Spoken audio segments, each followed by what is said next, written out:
உங்க சரீரத்துல ஆபரேஷன் நடக்க கூடாதுங்கிறதுக்காக தான் உங்க சர்ரம் அவருடைய தழும்புகளால குணமாக்கப்படும்படி அவர் 5450 இடங்களை கிழிக்க கொடுத்து, அடிக்க கொடுத்து, பிக்க கொடுத்து, அவைகளை காயங்களாக ஏற்றுக்கொண்டிருக்கிறார். எதுக்கு தெரியுமா?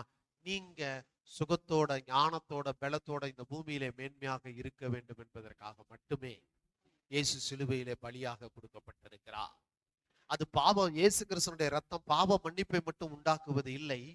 எபேசியர் 4:24 தேவனுடைய நீதியும், மெய்யான தேவனுடைய நீதியும், தேவனுடைய பரிசுத்தத்தையும், தேவனுடைய சாயலையும் உங்களுக்கு என்ன செய்கிறது? கொடுக்கிறது. இருதயத்துல இயேசுனுடைய ஆத்துமா உங்களுக்காக மரணத்தில் ஊற்றப்பட்டது.